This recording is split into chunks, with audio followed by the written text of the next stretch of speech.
बात करने वाले हैं वीआईटी की प्लेसमेंट्स, पैड ट्रेनिंग और इंटर्नशिप्स के बारे में। बीटेक के लिए हमारी फीस होती है 8,000 रुपीज़। एक बात याद रखना, अगर आपने रजिस्टर कर लिया तो उसके बाद आपको terms and conditions, rules and regulations सब कुछ स्ट्रिक्टली फॉलो करने पड़ेंगे एज पर हमारे वीआईटी कॉलेज के हिसाब से। प्री प्लेसमेंट ऑफर आपको मिल जाता है, मोस्ट ऑफ द केसेस में मिल ही जाता है। मुझे ये इंटर्नशिप नहीं करनी है, मैं बैकआउट करना चाहता हूँ। हेलो जी, तो स्वागत आप सभी का एक और नई वीडियो में। तो आज हम बात करने वाले हैं वीआईटी की प्लेसमेंट्स, पैड ट्रेनिंग और इंटर्नशिप्स के बारे में। मुझे इस बारे में बहुत सारे स्टूडेंट्स ने मुझे पूछा था कमेंट सेक्शन में, टेलीग्राम पे भी डीएम्स आए थे कुछ, तो मैंने सोचा क्यों ना एक वीडियो बना लेते हैं इसके बारे में भी। बहुत टाइम बाद एक वीडियो जा रही है तो मैंने सोचा इसके बारे में भी एक वीडियो डाल देता हूँ। तो सबसे पहले हम बात करेंगे आज इंटर्नशिप के बारे में। तो देखो, थर्ड ईयर में आने के बाद थर्ड ईयर का फर्स्ट सेमेस्टर या फिर हम बोल सकते हैं बीटेक के 5th सेमेस्टर में हमें इंटर्नशिप अपॉर्चुनिटीज़ आनी शुरू हो जाती हैं। तो उस टाइम वो अपॉर्चुनिटीज़ अच्छी होती हैं, थोड़ी लिमिटेड होती है, कम आती है उस टाइम पे, बाकी बाद में ज़्यादा आती हैं। आई मीन 6th सेमेस्टर में या उसके बाद ज़्यादा आती हैं, बट 5th सेमेस्टर से हमारा शुरू हो जाते हैं। तो हम 5th सेमेस्टर में उन कंपनीज़ में अप्लाई कर सकते हैं इंटर्नशिप्स के लिए। वो इंटर्नशिप 2 मंथ्स की होती है। As per the companies eligibility criteria हम लोग उसमें अप्लाई कर सकते। मुझे ये इंटर्नशिप नहीं करनी है, मैं बैकआउट करना चाहता हूँ, तो आपको ऑनलाइन असेसमेंट टेस्ट देना होता है और फिर लास्ट में हमारे इंटरव्यूज़ होते हैं। किसी में एक इंटरव्यू हो जाता है हमारा काम, एंड किसी में 2 होते हैं, 3 भी होते हैं। तो इस तरह करने आपके पास सिलेक्शन हो जाएगा एंड आप 2 मंथ्स की इंटर्नशिप कर पाओगे अपने 3rd ईयर कंप्लीट करने के बाद। ठीक है, वो आपका ऑफर उसी टाइम लग जाता है इंटर्नशिप का, बट आपकी इंटर्नशिप होती है 3rd ईयर कंप्लीट करने के बाद। तो उसके बाद हमारा आता है 6th सेमेस्टर में हमारे इंटर्नशिप्स के ऑफर अभी तक आ ही रहे होते हैं 2 मंथ्स वाली के लिए।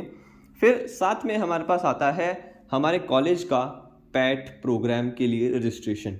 पैट मतलब प्लेसमेंट्स एंड ट्रेनिंग प्रोग्राम, जिसमें हम लोगों को रजिस्टर करना पड़ता है। बीटेक के लिए हमारी फीस होती है 8,000 रुपीज़ और बाकी प्रोग्राम्स के लिए आपको प्राइस दिख रहा होगा सामने, जो कि अपडेट होता रहता है पर ईयर, तो थोड़ा इंक्रीज़ हो जाएगा आपके टाइम पे। तो ये मैं सिर्फ अपने बैच का, अपने टाइम का प्राइस बता रहा हूँ आप लोगों को। ठीक है, इसके बाद हम लोग प्लेसमेंट्स में अगर बैठना चाहते हैं तो सबसे पहले मैं आपको बता दूं कि एक वॉलंटरी होता है, मतलब आप खुद चुन सकते हो आपको प्लेसमेंट्स के लिए बैठना है या नहीं बैठना। कुछ लोगों का होता है कि उन्हें हायर स्टडीज़ करना है, या फिर फैमिली बिजनेस होता है, उनको प्लेसमेंट्स की ज़रूरत नहीं है, या फिर सिर्फ वो डिग्री करने आते हैं। तो उनके हिसाब से ये सब वॉलंटरी होता है, मतलब आप चाहते हो तो रजिस्टर करो, कंपलसरी नहीं होता है। बट एक बात याद रखना, अगर आपने रजिस्टर कर लिया तो उसके बाद आपको terms and conditions, rules and regulations सब कुछ स्ट्रिक्टली फॉलो करने पड़ेंगे एज पर हमारे वीआईटी कॉलेज के हिसाब से। क्योंकि अगर आपने उसमें गलती करी या आपने फॉलो नहीं किया तो आपको प्लेसमेंट से निकाल सकते हैं और आपको जॉब ऑफर्स या इंटर्नशिप ऑफर्स नहीं मिलेंगे। तो उस टाइम आपको ये रजिस्ट्रेशन करना है, जो कि 6th सेम में फर्स्ट टाइम आएगा। ये 4 बार आता है, 4 अलग अलग बार आता है, क्योंकि कुछ लोग होते हैं जिनकी बैक अभी पेंडिंग होती है, किसी का अरियर देना होता है, तो समर सेम में बैठ के, लॉन्ग समर सेम, इस तरह बैठ के लोग क्लियर करते हैं। तो इसलिए हमारे कॉलेज में ये 4 बार रजिस्ट्रेशन ओपन होते हैं। तो आपको कोई दिक्कत नहीं है। अगर कोई है जो ये सोच रहा हो कि मेरी अभी बैकलॉग पेंडिंग है, तो कोई दिक्कत नहीं है, आपको बाद में रजिस्ट्रेशन करने का मौका मिलेगा। डोंट वरी, आपको 7th सेमेस्टर तक आराम से अच्छे से आपको 4 बार रजिस्ट्रेशन करने का मौका मिल जाएगा 7th सेमेस्टर तक। ठीक है, उसके बाद क्या होता है कि 6th सेमेस्टर में ही कुछ कंपनियां होती हैं जो फुल टाइम के लिए आनी शुरू होती हैं, कुछ, बाकी ज़्यादातर होती है सिर्फ इंटर्नशिप के लिए।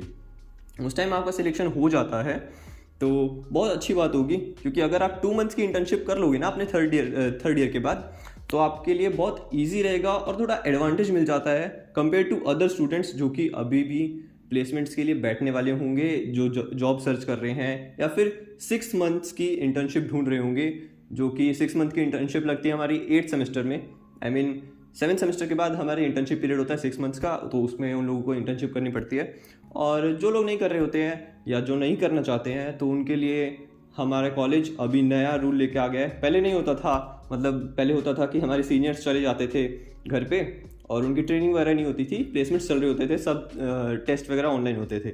बट अभी इन लोगों ने हमारे बैच से क्या शुरू किया है कि अगर आपकी 7th सेमेस्टर तक प्लेसमेंट नहीं लगी है, या फिर प्लेसमेंट लग गई है तो भी, आई मीन अगर इंटर्नशिप नहीं लगी है, प्लेसमेंट लग गई है, तो भी आपको उधर बैठना पड़ेगा। अगर आपके पास सिर्फ फुल टाइम ऑफर है तो भी आपको 8 सेमेस्टर में वहाँ पे बैठ के ट्रेनिंग लेनी पड़ेगी, अगर आपको फर्दर प्लेसमेंट्स में या फिर जॉब ऑफर्स के लिए अप्लाई करना है तो बेस्ट होगा। देखो भाई, सीधी सीधी बात बोलूँ वन वर्ड में या वन लाइन में, तो ये बोलना चाहूँगा, अगर आपके पास इंटर्नशिप है ना तो बहुत बड़ी एडवांटेज में हो। क्योंकि पहली बात तो ये कि अगर आपको 2 मंथ्स की इंटर्नशिप मिल जाती है, जो कि 3rd ईयर की बात करनी है, तो आपको एडवांटेज मिल जाती है कि आपका फुल टाइम ऑफर PPO लग जाता है, प्री प्लेसमेंट ऑफर आपको मिल जाता है। मोस्ट ऑफ द केसेस में मिल ही जाता है। कुछ परसेंट चांसेस होते हैं कि आपका कैंसिल हो जाए, या फिर अगर कंपनी ने ज़्यादा बच्चे लिए हैं तो कम बच्चों को चूज़ करेंगे, ठीक है। वही कंपनी वापस भी आती है प्लेसमेंट्स का ऑफर लेके फुल टाइम के लिए, बट उस टाइम उसमें कम्पीट करना थोड़ा मुश्किल होता है, क्योंकि उसमें बहुत सारे लोग बैठ रहे होते हैं। बल्कि अगर आप इंटर्नशिप में अप्लाई कर रहे होते तो थोड़ा कम कंपटीशन होता है, कम बच्चे होते हैं। क्या होता है ना कि 3rd ईयर तक बहुत लोग कोडिंग को सीरियसली नहीं लेते हैं, तो वो लोग ऑटोमेटिकली थोड़ा कम हो जाते हैं। इंटर्नशिप उनकी नहीं लग पाती है। बट अगर आप उसको सीरियस लेके रखोगे और आप अच्छे से प्रिपरेशन कर रहे हो तो आपके चांसेस बढ़ जाते हैं इंटर्नशिप लेने के। आगे बात करेंगे तो जैसे ही आप 2 मंथ्स की इंटर्नशिप करके आओगे 4th ईयर में, तब आपकी प्लेसमेंट्स की ट्रेनिंग एवरीथिंग स्टार्ट हो जाएगा। एक चीज़ मैं आप लोगों को बताना भूल गया कि 6th सेमेस्टर में आप लोग जो भी 9 CGPA अबव, या फिर कह सकते हैं कि 200 टॉप स्टूडेंट्स, जो कि CGPA बेस्ट से शुरू होगी, तो 200 जो बेस्ट स्टूडेंट्स होंगे ना, उनको चूज़ कर लिया जाएगा और उनकी ट्रेनिंग जल्दी शुरू कर दी जाएगी, ताकि उनका जॉब ऑफर ज़्यादा जल्दी लगे। क्या होता है ना कि ये एक कंसेप्शन होता है लोगों का, और सबका ही होता है माइंड, कि जो ज़्यादा CGPA वाला होगा उसके ज़्यादा ऑफर लगने का चांस है, ज़्यादा हाईएस्ट पैकेज एंड एवरीथिंग। तो इसलिए उन लोगों को देखा जाए तो ज़्यादा जल्दी मौका मिलता है। मैं ऐसा नहीं कहता कि ये चीज़ गलत है या जो भी है, हाँ लगता है भाई, उन्होंने मेहनत करी है 9 CGPA के लिए, तो उन लोगों को ज़्यादा जल्दी ट्रेनिंग भी दी जाती है। तो शुरुआत में उनको ट्रेनिंग दी जाती है 3 आवर्स की नॉर्मल डेज़ पे, और वीकेंड डेज़ पे जब हमारी छुट्टी होती है, जैसे कि संडे और मंडे, तो उनको सुबह 9 to 1:30 तक उनको ट्रेनिंग दी जाएगी। देन आफ्टर 1:30 to 2 आपका मिलेगा लंच ब्रेक। 2 से 5:30 आपको दोबारा से ट्रेनिंग दी जाएगी, और ये 2 दिन लगातार होगी हमारे हॉलीडे वाले दिन। जैसे कि मैंने अभी बताया आपको, संडे और मंडे, हमारे कॉलेज में संडे और मंडे छुट्टी होती है इसलिए। देन आगे आएंगे तो हमारे वैसे हॉलीडेज़ पे छुट्टी रहेगी, कोई दिक्कत नहीं है। जैसे महात्मा गांधी जयंती आती है, जो भी आता है, तो उस टाइम पे छुट्टी रहेगी, दिवाली के टाइम पे छुट्टी रहेगी। बट बाकी दिन आपको इस तरह से मैनेज करना पड़ेगा। एनीवे आपको पता ही है 9 CGPA अबव है तो अटेंडेंस का क्राइटेरिया तो होता नहीं है, तो उनको कोई दिक्कत भी नहीं होती है, ठीक है भाई। तो उसके बाद हमारा आता है 7th सेमेस्टर। 7th सेमेस्टर की बात करूँ तो 7th सेमेस्टर में हमारी प्लेसमेंट्स शुरू हो जाती है, कंपनियां आनी शुरू हो जाती है जो हमें ऑफर करती है, जिसमें कुछ ऐसी कंपनियां भी आनी शुरू हो जाती हैं जो हमें ऑफर करती है internship for 6 months plus full time offer. और कुछ कंपनियां जैसे आती हैं internship plus full time based on performance. तो वो लोग क्या करते हैं ना कि इंटर्नशिप के बाद हमारा परफॉर्मेंस देखेंगे, उसके बाद ही हमें फुल टाइम के लिए रखेंगे। और कुछ कंपनी ऐसे आती है जो direct internship plus full time दोनों लेके आती है, वो बेस्ट केस रहता है वैसे देखा जाए तो, ठीक है। बट अगर आपको 6 मंथ्स की इंटर्नशिप मिल जाती है तो भाई हाई चांसेस हो जाते हैं आपके कि आपका कन्वर्जन हो जाएगा और आपको एक PPO मिल जाएगा, ठीक है। तो बेस्ट होगा, मैं बार बार बोल रहा हूँ कि इंटर्नशिप ग्रैब कर लेना, वो आपके लिए बहुत अच्छा और गोल्डन अपॉर्चुनिटी होगी। तो हमारे कुछ रूल्स एंड रेगुलेशंस के बारे में बात कर लेते हैं, जो कि मेरे पास इधर फ़ोन में लिखे हुए हैं, तो वो आपको स्क्रीन पे दिख रहे होंगे। तो फर्स्ट ऑफ ऑल हम एलिजिबिलिटी क्राइटेरिया की बात कर लेते हैं कि अगर आपको पैट रजिस्ट्रेशन करना है, प्लेसमेंट्स एंड ट्रेनिंग प्रोग्राम को रजिस्टर करना है, तो आपके कुछ रूल्स एंड रेगुलेशंस हैं। जिसमें एलिजिबिलिटी क्राइटेरिया की बात करूँ तो BTech, every BTech branch student is eligible for this. 5-year MTech student and 2-year postgraduate students are eligible for this. BTech की specific eligibility criteria की बात करूँ तो आपको minimum 6 CGPA and no active backlogs चाहिए। अगर F ग्रेड या N grade भी है तो आप लोग एलिजिबल नहीं हो पाओगे, और आपको नेक्स्ट रजिस्ट्रेशन, जैसे मैंने आपको बताया कि 4 बार होगा, तो नेक्स्ट रजिस्ट्रेशन का वेट करना पड़ेगा, ठीक है। तो आपका जैसे ही, इसीलिए उन लोगों को 4 बार रखा है ताकि बाद में लोग आगे ज्वाइन करते रहें जैसे भी उनकी बैकलॉग्स क्लियर होंगी, ठीक है। फिर आपको पता होगा कि आपको सेकेंड ईयर में ये बता दिया जाता है कि अगर आपको प्लेसमेंट्स के लिए बैठना है तो कुछ STS के कोर्सेज मैंडेटरी होते हैं, जो कि होते हैं हमारे कॉम्पिटिटिव कोडिंग 1, कॉम्पिटिटिव कोडिंग 2, ठीक है। तो वो आपको इम्पॉर्टेंट होता है, जिसके लिए CSBS वाले, I mean computer science with business systems वाले एक्सेम्प्ट हो जाते हैं, मतलब उनके लिए ये ज़रूरी नहीं होता है STS वाला कोर्स। बाकियों के लिए नॉर्मल बीटेक जो कर रहे हैं, कंप्यूटर साइंस सिर्फ कर रहे हैं, कंप्यूटर साइंस कोर स्पेशलाइजेशन, बाकी सबके लिए ये कंपलसरी होता है, ठीक है। उसके बाद कुछ क्राइटेरियाज और लिखे हुए हैं जो कि आपको दिख रहे होंगे नीचे स्क्रीन पे। कंप्लीशन करनी है, ये कुछ STS के कोर्सेज हैं, कुछ CSC 2027 के कोर्सेज हैं। ये जो भी आप जिस ब्रांच के होगे उस हिसाब से आपको करना पड़ेगा। MTech 5 ईयर के स्टूडेंट्स के लिए भी थोड़ा ऑलमोस्ट सेम ही क्राइटेरिया है। जैसा देखा जाए तो 6 CGPA मिनिमम चाहिए आपको, नो एक्टिव बैकलॉग होनी चाहिए, एंड कुछ STS कोर्सेज यहाँ पे भी बताए हुए हैं, आपको सेकंड पॉइंट में दिख रहे होंगे। एंड सबसे इंपॉर्टेंट बात आपको मैं बता दूँ कि जो सबके लिए आपको ये कंपलसरी है कि आपको थर्ड ईयर में ड्यूरिंग ये पैट रजिस्ट्रेशन से थोड़ा पहले आपको एक मेल आएगा, लिट कोडर की वेबसाइट पे जाके आपको कुछ कोडिंग क्वेश्चंस करने होंगे। तो उस पर आपको जाके 11 क्वेश्चंस, आई मीन 11 एक्सरसाइजेज आपको लिट कोडर के ऊपर, लिट कोडर प्लेटफॉर्म के ऊपर आपको करने होंगे, तभी आप इसके लिए रजिस्टर कर पाओगे। अगर आपने रजिस्टर किया इसके लिए तो आपको दोबारा मेल आएगा कि आपकी लिट कोडर प्लेटफॉर्म पे एक्सरसाइजेज पेंडिंग है, उसको कंप्लीट कीजिए। तो आपको वो करने पड़ेंगे एंड उसके बाद आप इसके ऊपर एलिजिबल हो पाओगे अप्लाई करने के लिए। तो नेक्स्ट आगे बात करेंगे तो क्रेडिट रिक्वायरमेंट होती है भाई। कुछ पैट में रजिस्टर करने से पहले हमारे कुछ मिनिमम क्रेडिट्स ऑलरेडी कंप्लीटेड होने चाहिए। तो देखा जाए तो मैं सबसे पहले यहाँ पे बात करूँगा बीटेक के बारे में। तो बीटेक में हमें 112 क्रेडिट्स मैंडेटरी है कि हम लोगों ने कंप्लीट कर रखे हों उस टाइम तक जब हम लोग इसके लिए रजिस्टर कर रहे होंगे। MTech जिसका 2 इयर्स का प्रोग्राम्स होता है, उनके लिए होता है कि 50 क्रेडिट्स उन लोगों ने कंप्लीट कर रखे हों। MSc 2 इयर्स के लिए है 38 एंड MTech 5 इयर्स के लिए है 155 क्रेडिट्स आप लोगों के लिए कंपलसरी कंप्लीटेड होने चाहिए। तो जैसे कि मैंने अभी थोड़ी देर पहले आपको बताया था कि फ़ीस प्रोग्राम होती है यहाँ पे, तो मतलब अगर आपको पैट के लिए रजिस्टर करना है तो फीस देनी पड़ती है, जो कि मैंने आपको बताया बीटेक के लिए 8000 है, MTech 2 ईयर एंड 5 इयर्स के लिए है 7000, MSc 2 इयर्स के लिए 4000 का। और एक अच्छी बात उन लोगों के लिए जिन लोगों ने लिया है 3 ईयर का UG प्रोग्राम, आई मीन जो 3 इयर्स अंडर ग्रेजुएट डिग्री करते हैं जैसे कि BBA वगैरह या जो भी, तो उनके लिए कोई चार्ज है ही नहीं। और जो बाकी ब्रांचेस है उनके लिए अलग अलग चार्ज है, वो खुद मेल पे बताएंगे, वो मुझे भी नहीं पता है। आगे अगर बात करेंगे तो ऊपर ये जो आपको हाईलाइटेड टेक्स्ट दिख रहा है, इसमें अच्छे से यही लिखा हुआ है कि रजिस्ट्रेशन 4 बार ओपन होगा, I mean after summer same 1, summer same 2 and long summer same results. Placement norms में हमारा क्या है ना कि देखो हमें जॉब ऑफ़र मिल जाता है। जॉब ऑफ़र मिलने के बाद क्या होता है ना कि हमारे ऊपर एक रूल्स अप्लाई हो जाते हैं, जो कि है पहला रूल कि अगर आपको 4 लाख, आई मीन नहीं 6 लाख से ऊपर, 6 लाख से ऊपर अगर आपकी जॉब है तो वो जॉब आ जाती है ड्रीम ऑफर में, ठीक है। अगर आपकी जॉब है 10 लाख से ऊपर तो आपकी जॉब ऑफर आ जाता है सुपर ड्रीम, आई मीन किसी के साथ अलग भी होता है। तो वो लोग आपको है ना ऊपर प्लेसमेंट्स के टाइम पे मेल में लिख के देते हैं कि आपका ऑफर ड्रीम है, सुपर ड्रीम है या रेगुलर ऑफर है। जो 6 लाख से बिलो होते हैं वो शायद रेगुलर ऑफर होते हैं, बाकी 5 लाख से नीचे वाले तो सारे रेगुलर होते हैं, मुझे अच्छे से पता है। आई थिंक बिलो 6 वाले भी सारे रेगुलर ही होते हैं। तो यहाँ पे बात कर लेते हैं प्लेसमेंट नॉर्म्स की। तो फर्स्ट है कि company selection, selected by any company for placements. तो आपकी एलिजिबिलिटी बाद में क्या होगी ना कि आप सिर्फ एलिजिबल होगे 2x ऑफर्स के लिए।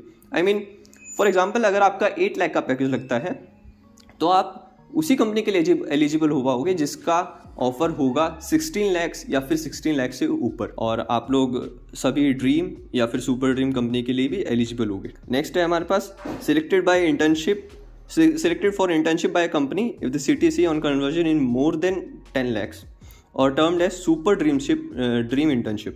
अगर आपकी सुपर ड्रीम इंटर्नशिप लग जाती है तो भी आपके लिए सेम ही वो हो जाते हैं क्राइटेरिया, जो कि eligible for companies if the CTC is more than 2 times and eligible for companies only placements. Internship की बात नहीं कर रहा हूँ मैं इधर, only placements if the CTC is less than 10 LPA। Last में अगर इस पॉइंट की बात कर लेते हैं कि selected for an internship by company if the CTC is less than 10 LPA और टर्म्ड एज ड्रीम इंटर्नशिप। तो एलिजिबल फॉर कंपनीज प्लेसमेंट्स और internships if the CTC is 2 times मोर और अबव। एंड फिर eligible for companies only placements की बात करें if the CTC is less than 6 LPA। तो भाई देखो, सीधा सीधा मैं बात करूं कि अगर आपको ड्रीम ऑफर या फिर सुपर ड्रीम ऑफर लग चुका है तो आपको या तो 2x का ऑफर देखना होगा, और अगर आपको 2x नहीं मिल रहा है तो आप सिर्फ उन्हीं कंपनी के लिए एलिजिबल हो पाओगे जो होगा 6 LPA या 6 LPA बिलो। तो एनीवे ये तो सीधी सी बात है कि कोई भी कम ऑफर के लिए अप्लाई नहीं करेगा। हाँ, बाकी फ़ायदे की बात करूँ तो सीधा सीधा मैं ये बोल सकता हूँ कि 2x ऑफर ही आप लोग सिर्फ ढूंढोगे उसमें। नीचे कुछ नोट में दिया हुआ है, वो आप अच्छे से पढ़ सकते हो, जो कि मैं अभी बता भी देता हूँ। Super dream internship core will be specified in the placement notice, जो कि मैंने आपको बताया कि जब भी ऑफर आएगा, जॉब ऑफर आपको मेल पे आएगा, उस पर लिखा होगा कि ये ड्रीम ऑफर है, सुपर ड्रीम है या रेगुलर ऑफर। तो जैसे कि हमारे यहाँ पे क्या होता है, मैंने अभी बताया कि वॉलंटरी होता है ये रजिस्ट्रेशन करना, तो इधर उन लोगों के लिए भी ये एक अपॉर्चुनिटी है। जो लोग आगे हायर स्टडी करना चाहते हैं उनके लिए भी यहाँ पे ऑप्शन है कि जो लोग स्टूडेंट्स हायर स्टडी करना चाहते हैं वो लोग एलिजिबल होंगे for CTC less than 6 LPA। And इस तरह से अगर आप उनको लेना हो तो उसमें रजिस्टर कर सकते हैं, नहीं लेना तो उससे बैकआउट कर सकते हैं बाद में कभी भी। अब ये मेन बात आ जाती है इधर कि अगर कोई स्टूडेंट ड्रीम ऑफर या सुपर ड्रीम ऑफर लेने के बाद में अगर उसको ड्रॉप करना चाहता है, भले ही वो इंटर्नशिप का हो, प्लेसमेंट का हो, फुल टाइम हो, कोई भी ऑफर हो, तो आफ्टर सिलेक्शन अगर आप उसको चाहते हो कि आप उसको नहीं लेना चाहते, आगे कंटिन्यू नहीं करना चाहते, या आपको कोई ऑफ कैंपस कोई बेटर ऑप्शन मिल जाता है, तो उनको क्या होगा कि एक तो पैट छोड़ना पड़ेगा, पैट प्लेसमेंट प्रोग्राम में से आपको निकाल दिया जाएगा, और आपको एक एडिशनल कोर्स करना पड़ेगा। अलग अगर आपको 6 LPA प्लस कोई जॉब लगी है तो आपको अगर वो छोड़नी है कोई भी रीजंस के हिसाब से, अगर आपका 2x ऑफर नहीं है, ऑन कैंपस की बात करूँ मैं, ऑफ कैंपस अगर आपका 2x भी लगेगा तो आप नहीं छोड़ पाओगे। ऑन कैंपस अगर आपका 2x से नीचे है और आपको छोड़नी है वो जॉब 6 LPA अबव वाली, तो आपको एक एडिशनल कोर्स करना पड़ेगा। और अगर आप इंटर्नशिप लगने के बाद या फिर इंटर्नशिप करते टाइम भी अगर आप उस कंपनी के लिए रिजेक्ट कर देते हो, अगर कहते हो कि मुझे ये इंटर्नशिप नहीं करनी है, मैं बैकआउट करना चाहता हूँ, तो आपको उसके वो भी एक ड्रॉपिंग ऑफ ऑफर माना जाएगा और आपको पैट से निकाल दिया जाएगा। तो इधर बात करूँ तो पैट की कुछ कैटेगरीज है भाई यहाँ पे, जो कि देखा जाए तो मोस्टली लोग फर्स्ट और सेकंड कैटेगरी को ही ज़्यादा कंपनीज प्रेफरेंस देती है, और फर्स्ट वाली तो हमेशा हर जगह अवेलेबल होती है भाई, उसके लिए कोई दिक्कत नहीं है। फर्स्ट कैटेगरी की बात करें तो 60% होनी चाहिए हमारे स्कूल्स एंड हमारी डिग्री के टाइम पे, तो 60%, और या फिर बोल सकते हैं कि हमारे स्कूल में 6 CGPA अबव होनी चाहिए और no year gap in studies, ठीक है।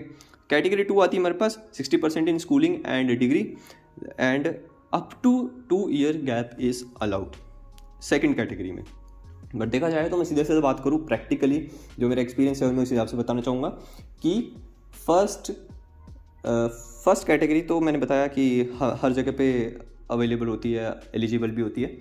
एंड जो सेकंड कैटेगरी है मेरा, उसमें क्या ना अप टू 2 ईयर्स बोला इसने, बट 2 ईयर्स बहुत सी कंपनी नहीं देती हैं। प्रैक्टिकली बात बताऊँ तो मोस्टली कंपनी मैक्सिमम 1 ईयर का ही अलाउ करती हैं। कुछ ही कंपनी होती है जो 2 ईयर्स या 3 ईयर्स का भी अलाउ कर देती हैं, ठीक है। कैटेगरी 3 आती है हमारे पास 60% in schooling and UG and more than 2 years का गैप होगा अगर स्टडीज़ में, ठीक है। कैटेगरी 4 होती है हमारे पास less than 60% in schooling and UG and up to 2 years का गैप इन स्टडीज़। कैटेगरी 5 आती है हमारे पास जिसमें होता है कि लेस देन 60% मार्क्स है हमारे 10th 12th में एंड या फिर कह सकते हैं UG में, और उनका जो गैप है वो भी मोर देन 2 ईयर्स है स्टडीज़ का, तो उनके लिए होता है। अगर आप ये बोलना चाहोगे ना, देखो गैप हर एक गैप माना जाएगा, भले ही आप उस टाइम पे 10th के बाद अगर आपने 1 साल का ड्रॉप लिया एंड उसके बाद आप 11th कर रहे हो वो भी गैप माना जाएगा, या फिर आप हो सकता है बीच में कुछ काम करने लग गए, कोई जॉब कर रहा है, कोई इंटर्नशिप कर रहा है, तो वो गैप माना जाएगा। मतलब अगर आपका स्टडीज़ साथ में वर्क कर रही हैं तो कोई दिक्कत नहीं है, अगर स्टडीज़ बिल्कुल सही अकॉर्डिंग टू ईयर्स जा रही हैं तो कोई दिक्कत नहीं आएगी। अगर उसमें कुछ गैप है तो उसमें आपको दिक्कत आ सकती है, या फिर वो आप इन कैटेगरी से के हिसाब से अपने आप को देख सकते हो और बता सकते हो। जैसे कि इंपॉर्टेंट नोट है यहाँ पे दिए हुए हैं, मैंने आपको ऑलरेडी बता दिया है। रजिस्ट्रेशन इज़ प्योरली वॉलंटरी, मतलब आप अपने हिसाब से रजिस्टर करना चाहते हो तो करिए, वरना नहीं कर सकते, आपकी मर्ज़ी है। एंड मोस्टली कैटेगरी 1 एंड 2 ज़्यादा प्रेफर करते हैं companies, and all companies allow with no current arrears और for the selection process, and backlogs वाले के लिए भी वो अलाउ नहीं करते हैं। एंड एक बात और, इन्होंने लिखा हुआ है लास्ट में बोल्ड लेटर्स में लिखा हुआ है, please note that PAT registration fee once paid is not refundable. I mean अगर आपने पैट की रजिस्ट्रेशन फ़ीस पे कर दी, जो कि बीटेक के लिए होती है 8,000 रुपये, हमारे बैच के लिए, आपके टाइम पे अलग हो सकती है, तो वो फ़ीस रिफंडेबल नहीं होगी। डजेंट मैटर आपको कोई प्लेसमेंट लेनी है या नहीं लेनी उसके बाद, या फिर आपकी प्लेसमेंट लगती है या नहीं लगती, वो आपको फ़ीस वापस नहीं मिलेगी। तो आई थिंक मैंने सब कुछ कवर कर दिया है। कुछ रहा होगा तो मैं बाद में इसके और कुछ वीडियो बना दूंगा इसके बारे में। और आपको अगर ये वीडियो अच्छी लगी हो तो अपने दोस्तों के साथ शेयर कर देना और वीडियो को लाइक ज़रूर कर देना। चैनल पे नहीं तो सब्सक्राइब कर लेना, क्योंकि मैं आगे भी ऐसी ही कुछ अच्छी वीडियोस लेके आने वाला हूँ, जिसमें हम लोग बात करेंगे हमारे स्टूडेंट्स जो कि मेरे बैचमेट्स हैं उनका एक्सपीरियंस इन प्लेसमेंट जर्नी, या फिर इंटर्नशिप का इंटर्नशिप का एक्सपीरियंस, सब कुछ आने वाला है आगे। मैं सोच रहा हूँ कि कुछ पॉडकास्ट टाइप करके कुछ करेंगे। आई मीन उनके एक्सपीरियंस, उनके struggles, everything we will discuss here.